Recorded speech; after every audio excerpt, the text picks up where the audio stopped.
மீன் குழம்பு மறுபடியும் நம்ம வண்டியில் எப்பயும் மீன் குழம்பு தான். எங்கே மீன் போதோ வாங்கிட வேண்டியது தான்.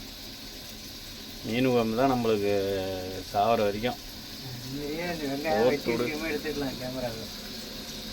தக்காளி அப்படியே அடுத்தது வதங்கிட்டுருக்கு.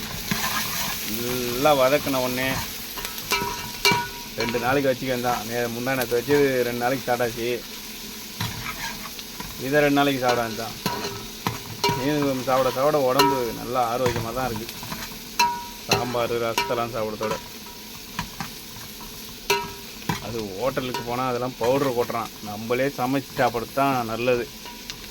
ஹோட்டல் பக்கமே போக முடியாது. விலைவாசியும் அதிகம், டேஸ்ட்டாகவும் இருக்காது. அது என்னத்த கண்ட பவுடர்லாம் கொட்டி நம்ம சீக்கிரம் சாவத்துக்கு பிளான் போடுறானோ ஹோட்டலுக்கு கிடக்கிறான். அவன் ருசிக்கு நம்ம சாவ வேண்டியதாக இருக்குது. பவுடரை கொட்டி காலி பண்ணுறான் ஆளை. நம்மலாம் பாலாம் பழைய முறையில் நம்ம சாப்பாடு செஞ்சு சாப்பிட வேண்டியது தான். நல்ல மீன், முறையான மீனுப்பா. அடித்து நவுத்த வேண்டியது தான். 2 நாளைக்கு திருப்தியாக சாப்பிட்லாம்.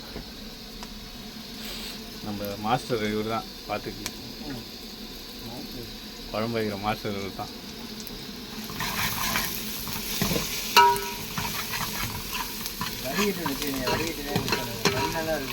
அது ஒன்று வாங்கணும், வடிகட்டி தான் வாங்கணும். அந்த இது தானே சல்லாடை மாதிரி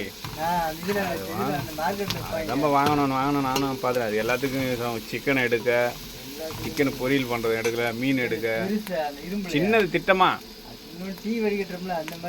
அதான் அந்த மாதிரி தான் ஒன்று வாங்கணும். மறந்து போயிடறேன். கிட்ட இருக்குள்ள ஞாபகம் வரணும். அதில் ஊற்றுறான் எல்லாம் வடிகட்டிக்கும். முனிலெல்லாம் வடிகட்டக்கூடாது. புளி அது இறங்காது. முனிலாம் இறங்காது.